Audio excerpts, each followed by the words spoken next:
Hi friends, welcome to Kousi recipes. இன்றைக்கி கரிகால சோழனுடைய சோழ மண்டபத்தை தான் நம்ம பார்க்க போகிறோம்.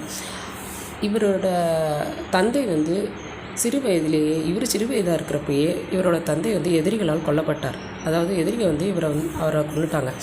அப்போ வந்து கரிகால சோழனை வந்து காரூர்னு ஊர், அப்படின்னா கரூர்னு நம்ம இப்போ சொல்கிறோம்ல, அந்த ஊரில் வந்து அவரை விட்டுட்டு வந்துட்டாங்க.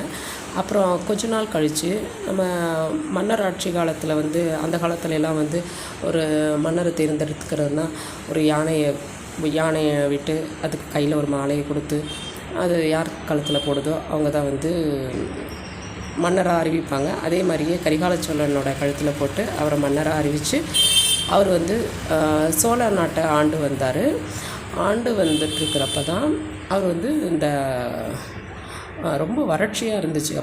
வறட்சியாக இருந்தப்போ தான் இந்த கல்லணையை வந்து கட்டணும்னு அவர் முடிவு பண்ணார். காவேரி பாலத்துக்கு பக்கத்தில் கல்லணையை கட்டணும்னு.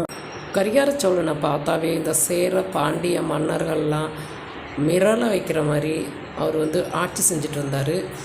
எல்லாரும் அப்படி பயப்படுவாங்க. அதே மாதிரி மக்களுக்கு வந்து நிறைய உதவி பண்ணார். சோழர் ஆட்சி காலத்தில் ரொம்ப நல்ல ஆட்சி செஞ்சு வந்தவர் கரிகால சோழன் வந்து. கல்லணைக்கு நம்ம போனோம்னா, அதாவது இடது பக்கத்தில் கொஞ்சம் ஒரு 10 அடி நடந்தோம்னாவே போதும், உள்ளார வந்து ஒரு மண்டபம் இருக்கும். அந்த மண்டபத்தில் தான் வந்து இந்த கரிகால சோழனோட சிலையும் வச்சுருக்குறாங்க. அது இல்லாமல் அவரோட வரலாற்றை வந்து இதில் எழுதி வச்சுருக்குறாங்க.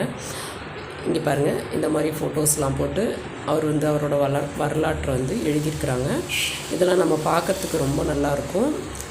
கரிகால சோழன் வந்து 83 வயதில் தான் அவர் இறந்தார். நல்ல ஆட்சி செஞ்சு அவர் வந்து 83 வயது ஆனதுக்கப்புறம் அவர் இறந்தார். திருச்சியில் கல்லணைக்கு பார்க்க வந்தீங்கன்னா அந்த சோழர் மண்டபத்தையும் நீங்கள் பார்க்கலாம், கரிகால சோழன் மண்டபத்தையும் பார்க்கலாம். இந்த வீடியோ உங்களுக்கு பிடிச்சிருந்தால் லைக் பண்ணுங்கள், ஷேர் பண்ணுங்கள், சப்ஸ்கிரைப் பண்ணுங்கள், கமெண்ட் பண்ணுங்கள், பெல் ஐக்கானை கிளிக் பண்ணுங்கள்.